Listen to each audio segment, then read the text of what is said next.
Good afternoon, ladies and gentlemen. It's a grave topic, but I'm glad that the Strategic Ark is also a place where we are tackling some of the challenges for European security, but also for transatlantic relations. And we'll try to finish this session without a bang, rather trying to see how we can avoid a nuclear war, because deterrence is very much the name of the game. And of course, we've been looking at the nuclear threat rising in Europe for quite a while. We are facing a vast and varied nuclear arsenal of Russia. We've seen very assertive Russian nuclear signaling, nuclear coercion starting for 2022. And we've been making changes, including changes in NATO nuclear posture. But we also have a new idea, a new factor, which is the presidency of Donald Trump and the concerns about the future of transatlantic relation and the future of extended nuclear deterrence of the United States. And of course, that brings us to discussing the potential alternatives, including alternatives which are based on European capabilities.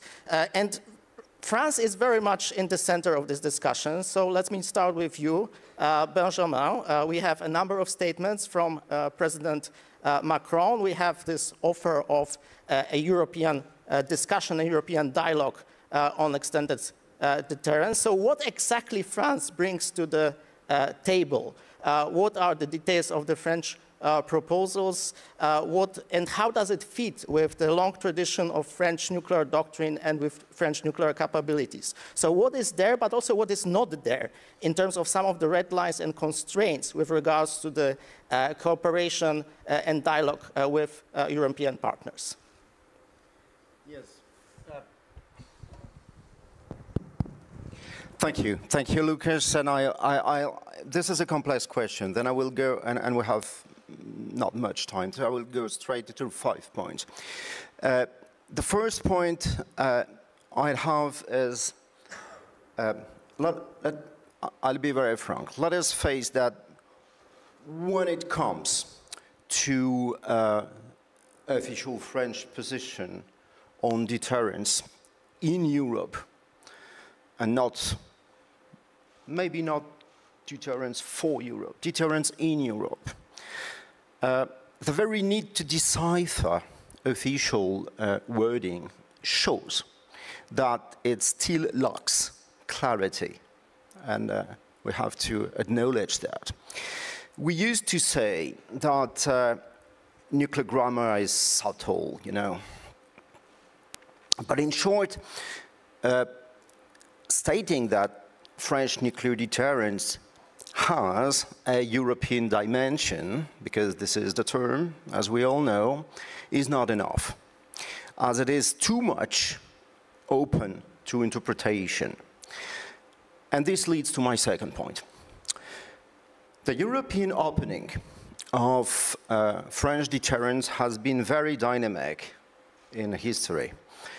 A suggestion made by the French presidency is answered to, or it is not, by European capitals.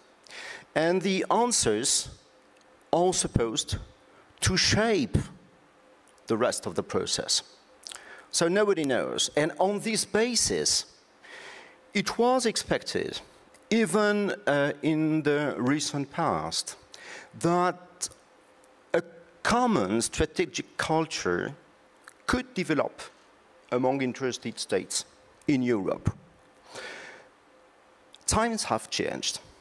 And very recently, as demands have become more operational, because there is now in Europe a sense of urgency, as you know. The third point is that there has never been any question of replacing the transatlantic mechanism. Now that new doubts may emerge or are emerging, it would be either Europe or the Transatlantic Alliance. And I continue to believe that those terms are not correctly chosen. The US are asking European countries to take sovereign responsibility for their own security. Fair enough. The message is sound, and it has been sound for a long time now. And by the way, Łukasz, Article 2 of the newborn French-Polish Treaty of Nancy states that, I quote, "The parties reaffirm their commitment to assume greater responsibility for the security of Europe and its neighborhood, in particular by strengthening the European pillar of NATO." So it still is our common framework. Fourth point, France's constraints, because they are important constraints. First, the country's deterrent force was built as a central force, and this was in opposition to the extended force of the United States. This is DNA. Second, nuclear decision-making is sovereign. It will never be shared. That said, nuclear cooperation has been steadily strengthening with both the United Kingdom and Germany for more than 30 years. And their voice counts very much in the consultation. Then in the short term, at least, the format of the forces, la force de frappe, is constrained by budgetary considerations. In terms of capacity modernization, it has already been determined until decades by the precedent 5 years laws. And finally, it should be borne in mind that the results of the presidential election in 2027 could further restrict what the French presidency would propose to its European partners in the future. Extreme right, I mean, this is a caveat. Let us be cautious. Extreme right people in my country already said they would close that European debate, right?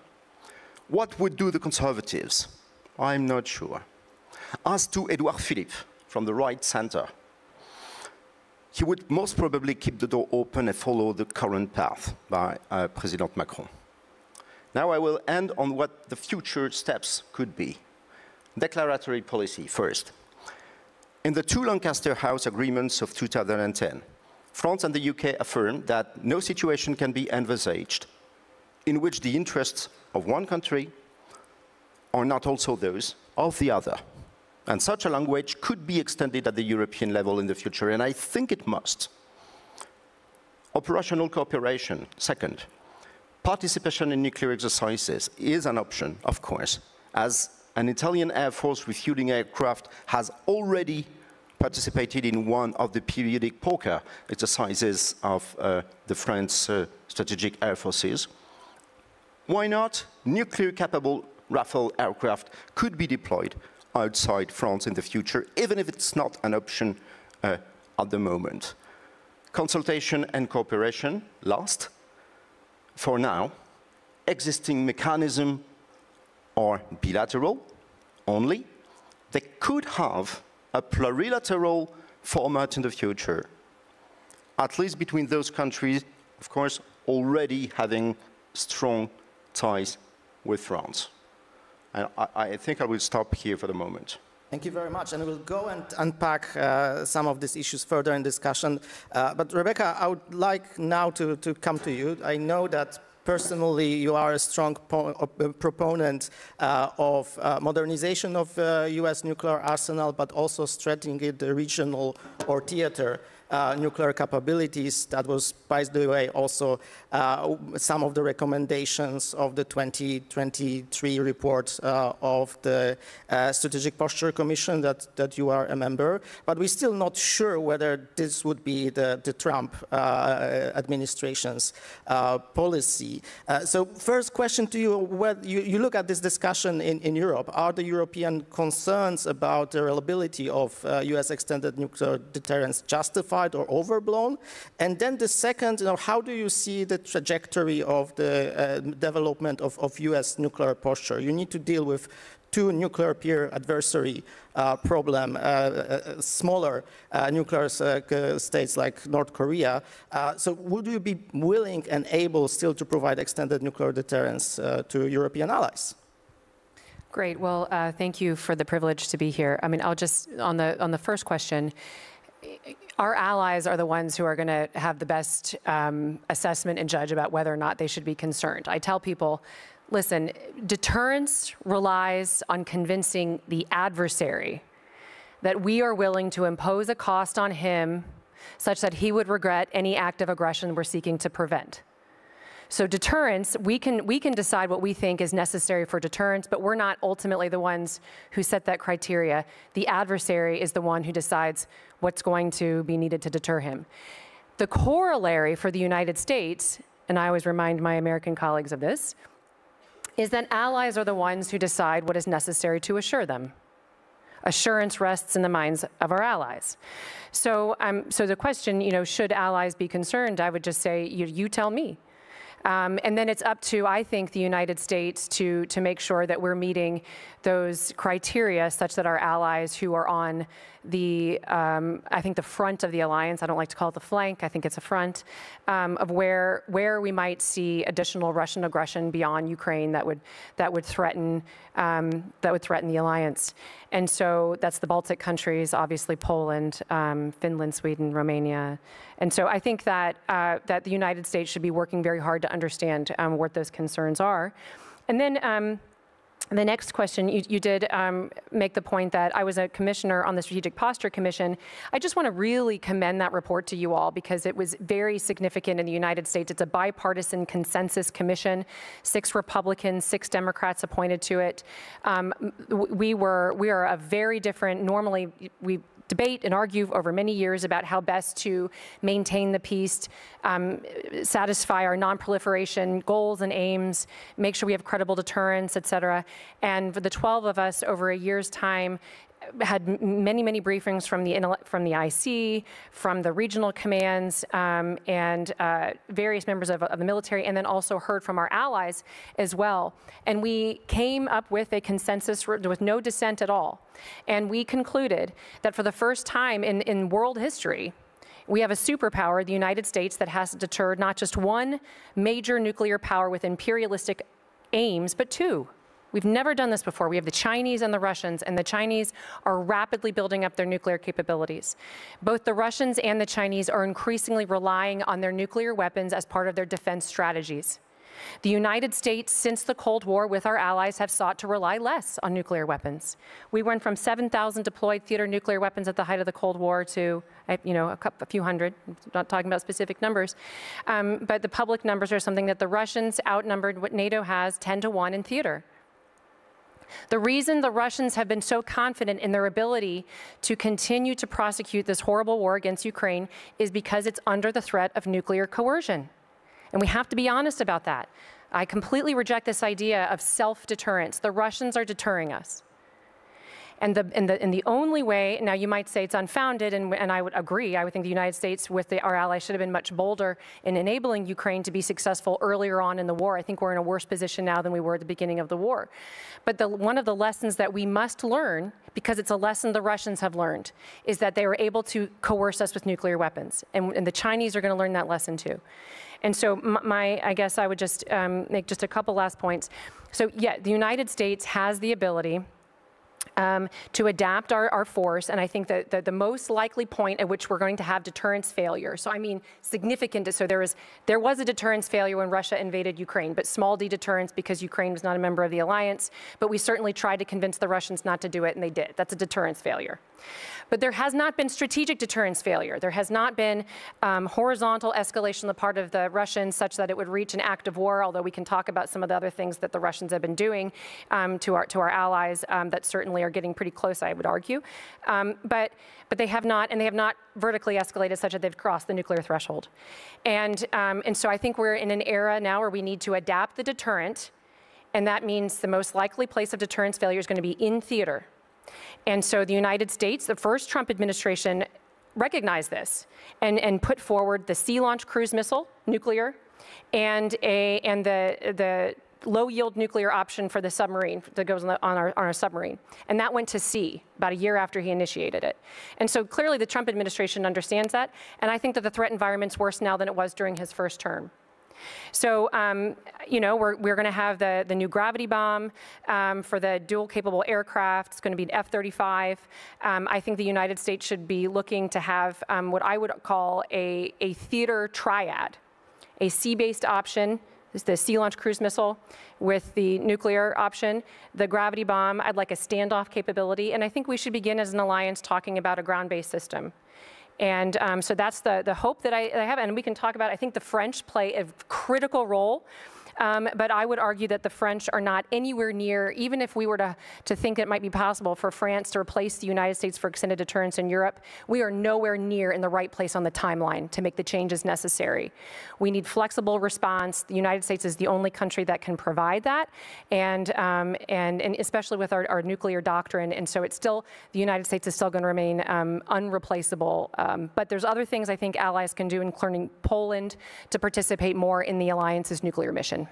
We can also come back to that later, and that all sounds very encouraging, and especially the capabilities the United States bring to the table seem to be unparalleled. But going now to Fabian, you still need to at least look at the option in which the United States may not be there. And at this point, I think we're still struggling with something of a crisis of confidence with regards to the US resolve rather than crisis of capabilities, because the forward deployed weapons are there, the DCAs are there, the NATO posture continues. But you know, assuming that we would need to go on our own as the Europeans, what are the options when regards to both the hardware and the doctrine or the functions? We know what's the starting point. The French nuclear capabilities, let's also count in the British nuclear capabilities. So what we can reasonably expect them to do, what kind of possible changes or augmentations would be needed. I would also refer to the article that you co-wrote with Mark Bell on the European nuclear trilemma, that maybe as Europeans we would need to choose between strengthening deterrence, strengthening strategic stability, and revisiting maybe non-proliferation, a very controversial idea. So up to you. Now, what do we do with that? Yeah, first of all, thank you so much for having me. It's a great privilege. Yeah, it's a tricky time. I would say, let me start with this. I don't think that the French and the British nuclear deterrents at the moment are fit for purpose when it comes to an extended deterrence mission in Europe. The reason for that is very simple, right? If we go back in time, we think about why these nuclear deterrents were developed and how they were evolved. It was with one key primary purpose in mind, and that was to defend the sovereignty and the territorial integrity of France and the United Kingdom. Now, you compare that to the United States, and of course, right, the primary purpose the same, but at least from the 1960s onwards, the Americans took very conscious choices to evolve their deterrent, not only for that primary purpose, but with the key objective of extended deterrence, especially in Europe, but of course also beyond, with that key objective in mind. And that yields a number of key differences. And I think, right, when it comes to the Eastern European allies, the most important one probably is that the Americans at present, and historically at times better than at others, but I would still say by and large, they can promise their NATO allies to fight a nuclear war at every level, but also not only to fight it, but potentially also to win it. Of course, we can debate, right, whether winning a nuclear war at all is feasible, what is the meaning of that in the concept of strategic nuclear exchange, but the key idea has been there. And the key idea has played a key role in reassuring allies and complicating planning, first in the Soviet Union and now in Russia. Right? And then now the key issue is, right, that with France and the United Kingdom, I think at best what they can offer at present to their allies is that they would retaliate on their behalf, right? And coming in from a German perspective, I think that's not the worst, right? For Germany, an existential threat to Berlin probably also constitutes an existential threat to France. If not immediately, that somewhat later, right? Not too much in a distant future. So I see how strategic nuclear escalation can be somewhat credible in this German-French context. But of course, it represents a huge issue when you extend the geographical distance, if you try to extend the deterrent not only over Germany, but over the Eastern European allies. And then the question of whether a French president would trade Paris for Tallinn or Vilnius or Warsaw, of course, looms very, very large. So then, yeah, what has to happen? And I think, right, if France and the UK have the ambition of extending their nuclear deterrence in a credible manner over Europe, then adaptations need to follow. And looking at the state of the British nuclear enterprise, I think it's really only feasible for France to do that in the short term, meaning over the next couple of years. So of course we can argue about what exactly that would look like. In my view, I think this would probably entail lowering the nuclear threshold, or the threshold for nuclear use for France, probably entails building up options at a non-strategic nuclear level. It could entail forward deploying nuclear weapons. I would say though that forward deployed French nuclear weapons and capabilities in Germany, they're not going to change anything. I think if France is going to choose to forward deploy nuclear weapons, it has to follow the Cold War model, right? So in the Cold War, we forward deploy nuclear weapons to the frontline states, the Netherlands, Germany, West Germany, Italy, Belgium and Turkey. So probably forward deployed nuclear weapons now would have to be located in Poland, Lithuania, Estonia and other frontline states, right? And I think, right, that's difficult. And that's a political choice, first of all, to make for France. This is something where we as the allies, we can push for that. But in the end, that is something for France to decide by itself. They have to make the political decision, then we can see how we can operationalize it. And lastly, right, and I think this is really important because this is something, and this goes to the last point, Łukasz, that will loom large in the heads of French decision makers. Obviously, moving towards a nuclear posture where the threshold for nuclear use is lowered, where you put greater emphasis on non-strategic nuclear options, or an emphasis at all, right? France currently doesn't do that. That obviously risks lowering strategic stability between France and Russia. So in that sense, right, there's an important trade-off.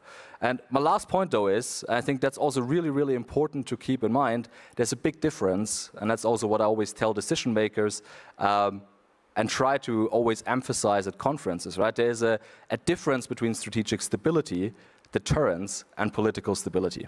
And if Russia believes, and I do believe that's the case, if they think that due to their huge advantage, especially at a non-strategic nuclear level, they can derive coercive leverage both before and during war, then we have to do something about that. And if we can negate that coercive leverage by building up our own non-strategic nuclear options, even if that entails lowering strategic stability, it will ultimately serve to reinforce deterrence and hence political stability. So that is a worthwhile thing to do. Thanks. Thanks. Now going to Artur, Poland has been very much, I think, attached and supportive of this transatlantic approach to nuclear deterrence with NATO and US capabilities inside. At the very center, we suggested the participation in nuclear sharing.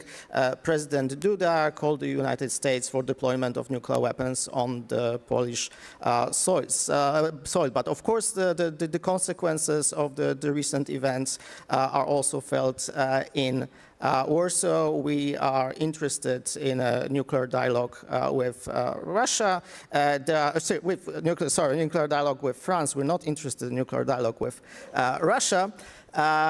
But we also, and there are also discussions and some calls for Poland to develop even its own nuclear capability. So what's your take on how do we make nuclear deterrence credible, and whether kind of Europe-led solutions could be appropriate for Poland? Thanks, Łukasz. Lots of things to unpack here, and I'm very happy to be in this panel. So, starting with the basics, extended nuclear deterrence is basically about our allies conveying to us that they may risk a nuclear war to protect us from Russia. So, this perspective, such a perspective, is never certain. So, I would say that the more assurances we have, the more risks the Russians face when considering nuclear use, the better for deterrence, the better for our security. Now, another obvious thing, US nuclear deterrence remains key for us, remains key for NATO. Actually, we should be talking about things that Rebeccah mentioned, like deploying additional, more capable US nuclear systems in Europe.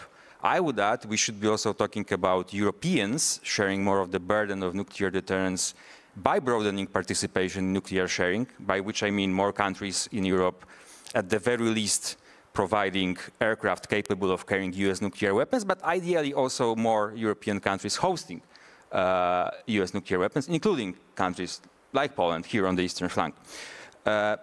Now, actually, however, it is difficult in the current situation not to be concerned about US reliability in NATO due to the new administration's stated goals of normalizing relations with Russia or resetting relations with Russia and deprioritizing Europe, right?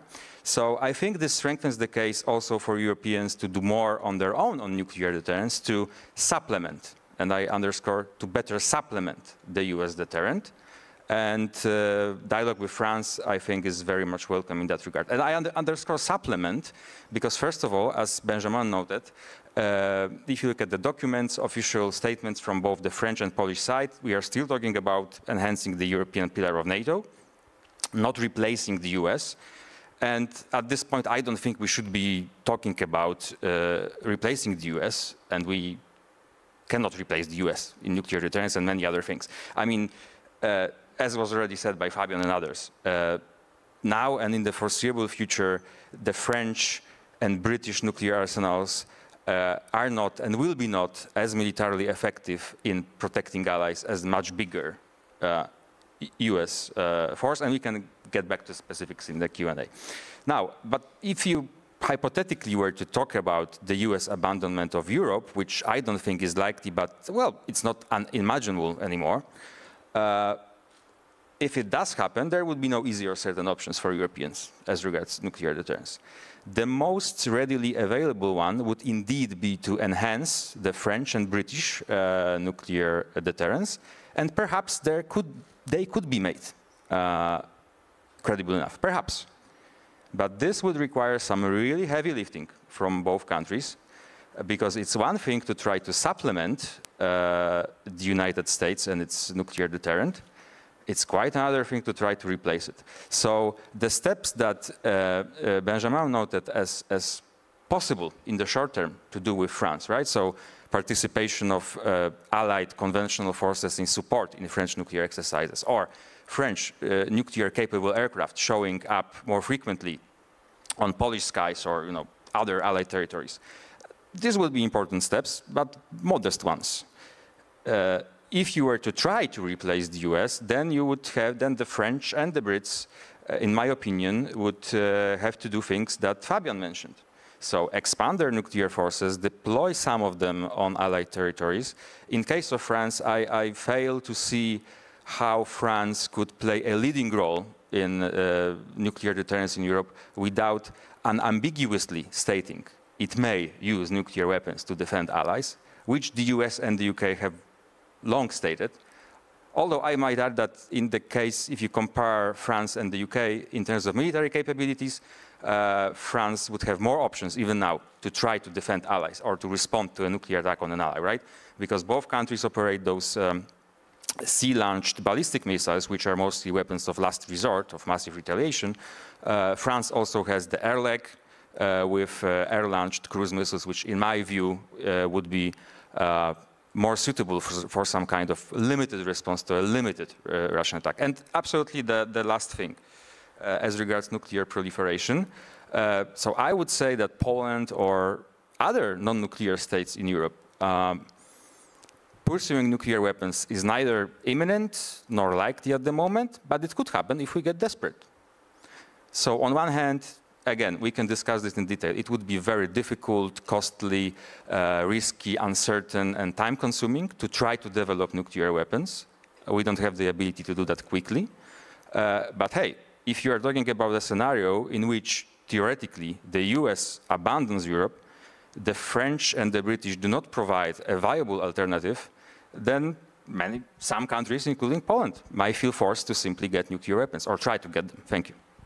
Rebeccah, I know we want to react to a couple of things, but it seems that nobody is rushing to want to replace the US role, and you actually had, I think, everybody else in the panel saying that they would still expect the US to be in the center. But what can you do in more details of how can the US make sure that the level of confidence in the US capabilities would be at least the same, if not higher?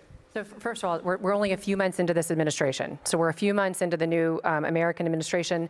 They don't even have everybody in place yet who are going to be talking about these things. And so I fully appreciate that there's some impatience with the allies right now to get some more clarity on this. So, and it will come. But just a few things that I think are important to keep in mind that we know already. One, President Trump has reiterated his commitment to NATO very clearly already, and commitment to Article 5. And then, you know, something that General Keith Kellogg reminds me all the time and reminds the allies, and I hear him all too, remember Article 3. So this is not new. The United States is urging allies to do more for their own defense and protection, but that's right there in Article 3, that every country is responsible for that, and so and for self-help, and so I think that that's consistent, even though we're hearing it obviously very, very loudly these days, and the allies are moving quickly, I think, to meet that need. Another thing to keep in mind, Secretary of Defense Hegseth, when he sent out his initiative to the various services to look for cost savings in the various parts of the Department of Defense to reallocate it towards President Trump's priorities, he did fence off nuclear modernization because it is a priority and he didn't want anybody to touch it. And so nuclear modernization is a critical priority of this administration. The next point, and you can see that in other subsequent testimonies from those who have been confirmed, including Mike Duffy, who's going to be watching over our acquisitions, and he made it very clear that it's a priority for this administration as well. So I think there's already some good indications that this is important. President Trump does want to have better relations with the Russians, but every American president has. And President Trump, we know from the first term, is very outcome-oriented, so I think we'll see when things don't work, and we're quickly seeing that our approach to the U.S. government's approach to Russia and Ukraine is running into a dead end, and so I think there'll be some changes in approaches there too. And so, so I think that the threat from Russia continues to be acute. President Trump wants to make sure that the wars that are raging now end, and that new wars don't start, and certainly, obviously, nuclear war is the worst kind of war that we want to prevent. And so I think there is significant appetite to do necessary things to increase the credibility of extended deterrence, and then we'll see kind of what form that plays. The other thing I'll say that's really important is the Golden Dome. I want to say why the Golden Dome is so important in the context for ally assurance. The South Koreans are a great example of really appreciating U.S. missile defense of our homeland, because it gives them confidence that the United States would risk an attack, a retaliatory attack against the U.S. homeland when we come to the aid of our allies. And so the stronger we are in our homeland, the greater the credibility that we will come to the aid of our allies. That is the logic behind the Strategic Posture Commission's recommendation that we do adapt homeland defense, because we are concerned that both the Russians and the Chinese are building weapons and deploying them such that they may consider a coercive strike, that is a limited strike, doesn't have to be nuclear, against the U.S. homeland in order to sober but not enrage the United States so that we don't come to the aid of our allies. Now, for any Russians that may be listening at home, I would just say I think that that would be a grave mistake, that we can look at history and see that when you strike the United States, it doesn't sober but not enrages us, it enrages us. So I think it would be a mistake. However, I don't want them to have to learn that the hard way, and I don't want us to have to go through that. And so we are seeking to increase the credibility of our defense, and so that neither the Russians nor the Chinese could think that they could launch a successful coercive strike against the United States. They'd have to go bigger. And so I think that Golden Dome is good for ally assurance. It's going to be a good thing as we go down this path. So I think there's a lot of good indication that this administration is paying attention to the needs of extended deterrence. And if I may, I know one last point, very last point. If the Russians and the Chinese both, but I'll stick with Russia again, their theory of victory to replace the United States, to harm the United States in Europe, is to break the NATO alliance. And so their theory of victory is to break the alliance. So our center of gravity is our alliances. So we understand as Americans, we brought up the point here about the way we think about nuclear modernization.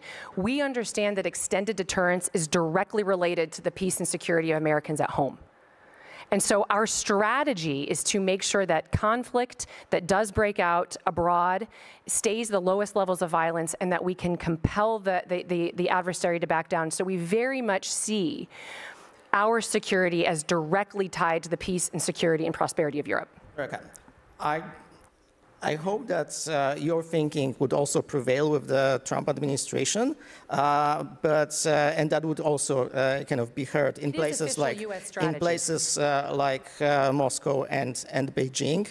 But here in Europe, we will also need to look at what are the added value, or what is the role of the French and UK nuclear arsenals, also what other European non-nuclear allies can add to the picture of deterring Russia effectively. So Benjamin, you've heard a number of expectations regarding the potential increases in French nuclear capabilities, but you also you also presented a number of restraints on the French side. So I wonder, how do you see the next steps forward for President Macron? What could be also some of the non-nuclear contribution to deterrence? Because as we were rightly reminded, nuclear weapons can deter a range of existential threats, but not everything that is coming and threatening us from Russia. So how do you see the place of France in it? Yeah, it's good. It's on. Yes, thank you, Łukasz, because I think that here you're at the very core of our discussion. The reality of that deterrence discussion in Europe is here. Greater involvement, whatever, of French and UK nuclear forces in a new European deterrence landscape, framework, whatever, would be one element of a system whose other components lies elsewhere. This is not primarily, I would say, a nuclear debate. This is a deterrence debate, which is different. To be effective in most cases, deterrence, I say in most cases, in many cases, not in all cases, deterrence cannot be an all or nothing proposition. On the contrary, it's a matter of determining what deters at each stage of the adversary's action, initiative. In the face of Russia, the first stages of a European reaction would most likely be below the nuclear threshold. Whether or not action is taken under Article 5 of the NATO Treaty is therefore below this threshold that capacity building efforts must be concentrated and that deterrence in our minds must be thought, must be designed. Let us make no mistake. If the European deterrence has been effective as a new set of mind, new will, a new effort, and no one does know if it has, because I agree with Rebeccah, the effectiveness of a deterrence calculus only exists in the eyes of the adversary, only. But if the European deterrent efforts, or willingness, if you wish, has been shifting for some time, what fuels a sense of danger in the Russian perception can only be very recent, tangible, and deep changes, not subtleties of language. And we can list them, at least, some of them. The strengthening of the European military pillar of the alliance over the last 10 years, which is very much documented now. I won't go into the details because we've been talking about on this for 2 days. The rearmament effort recently undertaken by the European Commission. The launch of major multilateral projects to develop deep strike capabilities. The European initiative of long-range strike capabilities embodied in the ELSA launched by France, Germany, Italy, and Poland 1 year ago. It's the beginning, but it is a good example. Germany's historic rearmament, thanks to the constitutional change made possible by the support of the Green Party. Just take this event. This is exactly what Friedrich Merz meant 2 weeks ago at the Bundestag. He said, we want to be able to defend ourselves so that we don't have to defend ourselves. But this was a piece of history. Two weeks ago, and let me finish the list, because the list is huge. Poland's rearmament efforts. The army is largest in Europe at the moment. France's gradual entry into a war economy for almost 3 years now. The new military determination of the states on Europe's northern flank. This is new. And the general shift of European center of gravity, let's say, to the northeast of the continent. This is deterrence. I mean, the new signs of a European deterrence are there, but they are only there, but this is absolutely huge. And the rest come as complements. For me, the basic question is whether, one, we can make it work into a credible package of forces, and second, whether that would be seen as credible enough to the decision makers in the Kremlin not to try and cross the threshold of Article 5. Fabian, you also dealing with missiles and the global missile defense and architecture. So I was wondering, you are looking at the recent initiatives, and there's a lot of talk. But how does it really create something that would complement this nuclear element of deterrence? Yeah, I mean, it's a big issue. If you look at the war in Ukraine, but actually also what has been going on in the Middle East and most recently in South Asia, it's very clear that modern wars are missile wars, and it's very, very difficult to fight a high-intensity major interstate war in the 21st century without access to large stocks of long-range strike capabilities. Of course, also you need access to missile defense. So now you look at what we've been doing in Europe, by and large, and of course there are exceptions, Europe has invested massively in missile defense. I'm not saying that shouldn't have been done. I think that's a good idea, right? We see in Ukraine every day how incredibly important missile defense is, that you needed to protect your critical infrastructure, that you needed to protect your population centers. At the same time, there is a massive imbalance. And this is a very, very dangerous imbalance when you look how much we invested in missile defense compared to long-range strike weapons. Also, by the way, how much we build up our capacity to build missile defense systems, again, which is good, how much we did not invest at all in building up our capacity to grow our long-range strike arsenals. Now, I believe we may need long-range strike weapons for two reasons. Right?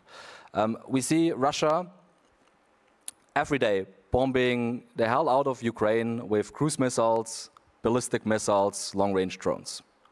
One way to counter that is missile defense. But we see also every day in Ukraine that is not enough. I think what we as Europeans have to do is present Russia with a credible counter-strike capability. So from day one, if they want to start a war with us, from day one it is entirely clear that if they launch missiles at operational and strategic depth at our targets, they're going to receive the same in return. And right now, let's be clear, we can't do that, right? Even if we take into account countries like Poland, like the Netherlands, like a few others, right, that have made, let's say, outsized investments compared to the rest of Europe into long-range strike, that is absolutely not enough. We need missile systems in the thousands, and we have them in the hundreds, and no way of getting there anyway fast. That's a huge political failure, and the faster we remedy that, the better our deterrence posture becomes. And the other one, that's the second purpose, and looking a bit more into the future, right? And I think this is when it comes to the nuclear substitution. How can we substitute for either a lack of American nuclear weapons in Europe or the credibility thereof, or how can we prop up our European strategic deterrence, let's call it like that.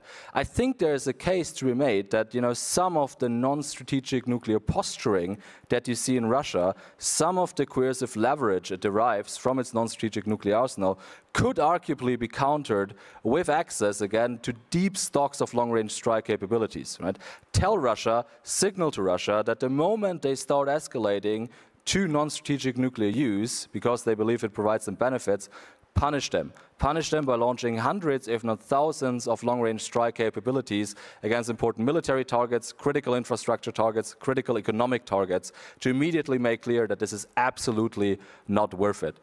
Again, we don't have the missile capabilities, the arsenal for that at the moment. That's the one issue. And then for the second purpose, and I think this is the second one, the second big issue, doctrinally, we're not really there in Europe. And I end with that, right? This is a discussion we need to have, not only how many missile capabilities do we want, but also what do we want to use them for? Because right now the consensus is, yeah, against military targets and military targets only.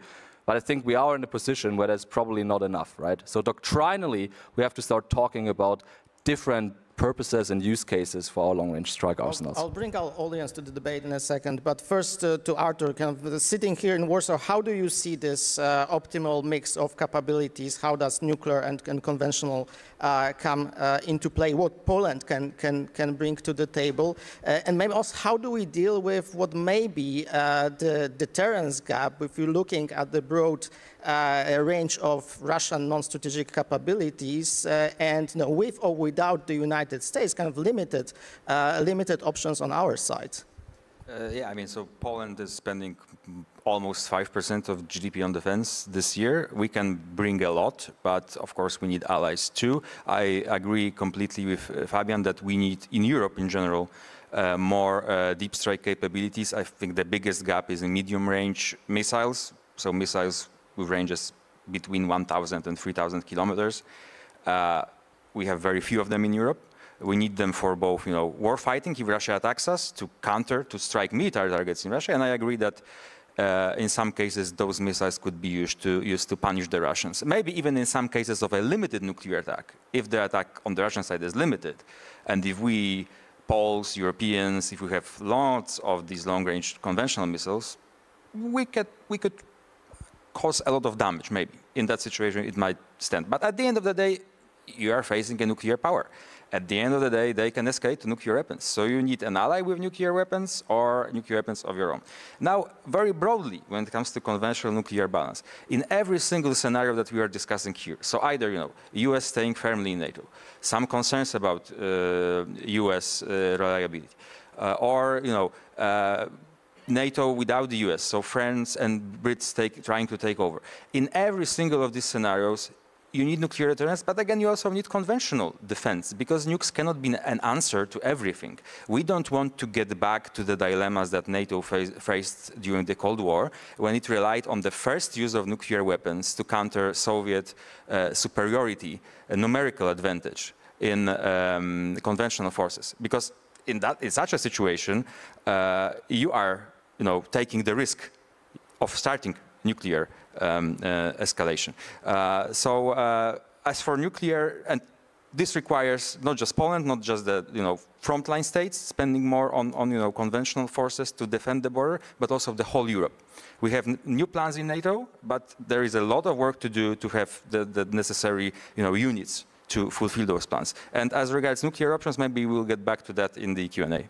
Thank you very much. Let me now open it up to the audience.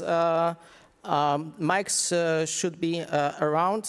I see the first question in the second row. Marcin Terlikowski, PISM. Thank you all for an absolutely thought-provoking and excellent panel. I would have a simple question to Rebeccah, if I may. You mentioned this new, let's say, idea of the in-theater triad, which requires a ground-based option for a standoff strike, which I understand would be, let's say, both conventional and nuclear. Do you see, and that will be as simple question as it can go, do you see the option of the US to forward deploy such assets to the frontline states like Poland? Thank you. Let's bring together two more further away. Jakub Grasa, the Institute of New Europe. I have a question primarily to Rebeccah and Fabian, because you both raised, in the last days, you both raised on Twitter the project of the Golden Dome in the USA. President Trump, I personally think this is a fantastic project, but the question is how long will it take for the United States to create this project? President Trump envisages it will happen within 3 years and it will cost $175 billion. But experts are speaking about multiple, much more, even $1 or $2 billion and 15 until 20 years. So what is your opinion in terms of how long will it take? Will the United States be persevere enough to get this project to the finish line? Thank you. And the last one, Patrick. Patrick Kugiel, PISM.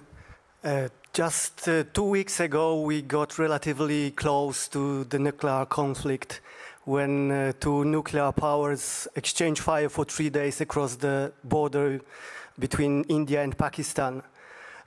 India now says that this is new normal, in which nuclear umbrella will not deter India from hitting Pakistan harder if and when new need arises. Does it mean that nuclear deterrence does not work? And I'm wondering what lessons can you draw from this case for the European context, for Europe, for our relations with Russia? Thank you. Thank you very much. Let me start with Rebeccah and Fabian, but then I'll give also others the opportunity to respond. I'll be as brief as possible so others can talk. I want to be very clear that the reason that I have this idea of the theater triad is because of my assessment that the Russians are going to increasingly rely on nuclear coercion. So we have a time problem. We need to move fast. in order to convince the Russians that they will not succeed in successfully threatening and coercing the United States and the alliance if it has other ideas about aggression beyond Ukraine. Okay, so I want to make that very clear. So, because my view is things are not stable now, and we need to increase stability, and we increase stability by making adjustments. So this is not a provocative move. It's in response to something that I believe is unsustainable, which is the Russians' increasing reliance on nuclear coercion and investing more in their ability to do that. Because President Trump rightfully withdrew from the INF Treaty, if we can wrap up in 2 minutes. Because President Trump rightfully withdrew from the INF Treaty, President Biden made the announcement at the last NATO summit that Germany will be receiving long-range strike, purely conventional ground launch systems. That's a great decision, and I think we can now look and consider and begin discussing as an alliance potential nuclear options. I'll just leave it at that. Real quick on Iron Dome. Or Golden Dome. If you look at the bottom of the executive order that President Trump initiated, he specifically lays out that he wants the department to look at the most critical things that need to be defended first. So you can sequence this. So for those who don't like the idea because they think it's going to be too expensive or technologically infeasible, I'd say you don't even know the plan yet. Look what we have to defend and begin moving out. We do have the technical ability to defend against drone swarms against our bases if we decide to deploy them, cruise missile defenses, ballistic missile defenses. My argument would be, let's take care of the coercive threat and make sure we can defend against that first. And I can talk about the different technological capabilities we have for those more sophisticated space-based. But I'm confident that the president can deliver something in the near term that would greatly increase the credibility of our defenses. Thank you. Against Fabian? peers. Yeah, also really quickly to give the other panelists as much time as possible. You know, in a press conference in the White House, it was announced that within 3 years you have something that is near 100% protecting the United States against all types of missile threats. That's of course laughable. I think we can agree on that. My biggest issue actually with Golden Dome, how it is conceived right now, is that the United States desperately needs, right, missile defenses for long-range drones, cruise missiles, short-range ballistic missiles, medium-range ballistic missiles along the coast, along critical targets. I think if the United States can focus on that, pour the money and investments and the technology into that, then I think it's feasible for them to deploy something very serious relatively soon. I just say for the moment, or potentially at all, leave the whole space-based stuff just out. Pakistan, India. I think the #1 lesson is that, yeah, nuclear weapon states, they can fight even a war that includes major missile strikes against targets at strategic depth without escalating to the nuclear level. I think for us in Europe, that means that we probably should be prepared for that, right? Just because we start fighting with Russia, just because we start launching missiles at each other, doesn't necessarily mean that it's going to escalate to the nuclear level, which means we have to be prepared also to fight a protracted conventional war with Russia, including with all types of capabilities. Thank you. Artur. Okay, so I will just get back maybe to some 2 points from earlier discussion. So first of all, nuclear options. If France and UK were to invest in some things, the things that we talked about in the American context, the context of nuclear sharing, so systems which could be used relatively selectively to respond to a limited Russian nuclear attack. Again, as I said, France has some. Numbers aren't high. I think the numbers themselves are not the issue, but the issue is how long these nuclear-capable aircraft and the missiles could survive in a protracted war with Russia. So more systems could make this capability more difficult to destroy by the Russians, more survivable. So this is where I would focus as regards nuclear forces. And getting back to the US commitment, I think if I were to choose, and regardless whether you have concerns about US reliability or not, like the one single, I think, most important capability that is in Europe deployed by the US. There are many very important capabilities, but the most important one is the presence of combat US conventional forces on the eastern flank. I think that whatever is the situation, their very presence creates unique escalation risks for the Russians. And as the Trump administration makes its decisions on the future of force posture, I think this one will be critical, because if there is a withdrawal of major forces from the eastern flank, this could have really disastrous, I think, consequences for deterrence. So let's watch that space very carefully. Benjamin? Very quickly, just one point on Golden Dome, because I agree with Rebeccah that Golden Dome as a project should or could reassure Europeans who think that the new administration could abandon them. I believe it is Article 4 of the January executive order that deals at length with the need to cover allies. And this contradicted at the same time the worst European fears at the time, but this element has been very little commented on in Europe. Still, I think the technicalities of the project needs to be at least checked or covered in the future. Okay, thanks. That's been an absolutely fascinating discussion. Please join me in thanking our panelists.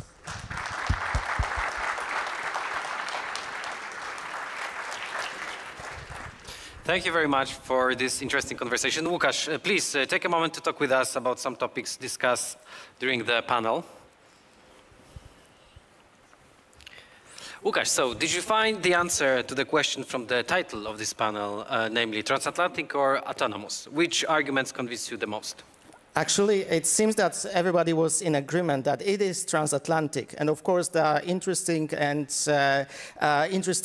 pieces out there arguing for autonomous and alternative options. But at the end of the day, the winning combination would be the combination of continued US presence and US engagement, including in the nuclear domain, and the role that is played by France and UK. Also, the missions that can be done by the non-nuclear weapon states, such as Poland. The changes in nuclear capabilities take years, if not decades. Is there anything we can do in the short term? Actually, there is a couple of things in terms of augmenting NATO nuclear posture. So, for example, increasing the number of aircraft that can be certified for the nuclear mission and the number of pilots that can be certified for nuclear mission. That can be done pretty quickly. In terms of the French engagement, participation in French nuclear exercises, also some of the more in-depth discussions on the role that the French nuclear capabilities can play in crisis, but also I would say initiating the discussion or making decisions on some of the capabilities that we will need in the future. Rebeccah mentioned a couple of them, but we also, if we want to augment the European nuclear capabilities, if we want to have results in 5, 10, 15 years, we need to make the decision now. And this is a great conclusion, Łukasz. Thank you so much for being with us today. Thank you very much. It's been a pleasure to moderate this session. Thank you. Thank you.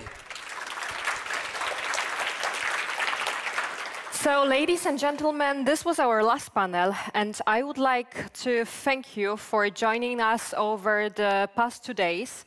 Let us continue to navigate these uncharted waters with courage, with clarity, and with collaboration. Safe travels, and we look forward to seeing you next time. To formally conclude this year's Strategic Ark, I invite back to the stage the director of the Polish Institute of International Affairs, Jarosław Karpowicz, for his closing remarks.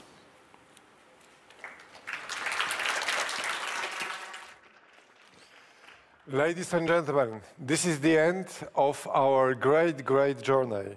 Over the past 2 days, we have traveled together through complex discussions, shifting alliances, global financial stability challenged by emerging powers, new theaters of geopolitical competition, the state of democracy and human rights, nuclear deterrence, and many others. We have not shied away from difficult topics and uncertainty. Instead, we embraced it as an opportunity to listen more carefully, think more critically, and collaborate more openly. The theme of this conference, Navigating Uncharted Waters, could not be more fitting. We find ourselves in a moment where the streams of international relations are changing rapidly. Old maps do not work anymore, and familiar tracks no longer guarantee safe passage. But if this conference has proven anything, it is that we are not adrift. our compass is strong, and together we are charting new courses with resilience and creativity, guided by principles of peace, freedom, tolerance, and mutual understanding. The challenges we face are not just transatlantic, they are truly global. But it is precisely the solidarity of our transatlantic ties that can and should serve as a stabilizing force and bridge. I'm convinced that if you want to offer to the rest of the world peace and prosperity, we have to reflect deeper on what unifies us and what is our common heritage. Our discussions have also rightfully highlighted the evolving role of Poland and Central East European neighbors within the transatlantic community. This region, long shaped by history's sharpest turns, now stands at the forefront of defending and defining the values we hold common: tolerance, freedom, sovereignty, and democratic integrity. As a member of NATO and EU, Poland wants to play a crucial role in strengthening both the Europe and relations with the United States. It is clear that all strategic challenges which we discussed yesterday and today are complex. But complexity must not be a deterrent to action. Rather, it is a call to reinforce our alliances, deepen our trust, and invest in our collective future. Our job as think tankers and policy advisors is to formulate clear recommendations that could be easily adopted by decision makers and explained to the public. I hope that after these 2 days of intensive debate, you will be positively motivated to work in this direction. And please remember that the Polish Institute of Financial Affairs is a right place to debate all these issues, but also to be a good partner in your analytical daily work. Before we disperse, allow me to extend my sincere gratitude to all our speakers, moderators for your engagement, contribution, sharing with us your perspectives. But also I would like to thank the entire PISM team for once again helping to put this tremendous event together for the 4th time, and also my predecessor, Sławomir Dębski, to make this event happen. Please let me just mention a few names among many people who contributed to this event. First of all, Andrzej Dąbrowski, for all, yes, for his time, energy, and a very good motivation. Our 2 hosts, Amanda Dziubińska and Tomasz Zając. Marcin Talikowski, Justyna Szturlik, and all PISM researchers and analysts who support us analytically. Yeah. And last but not least, Agnieszka Lafita-Kopeć and the entire public relations office team for making this event visible. So thank you once again for participating in this event, for joining us on YouTube. And I just in this moment would like to invite you for the next 5th edition in May next year, Strategic Ark 2026. Thank you.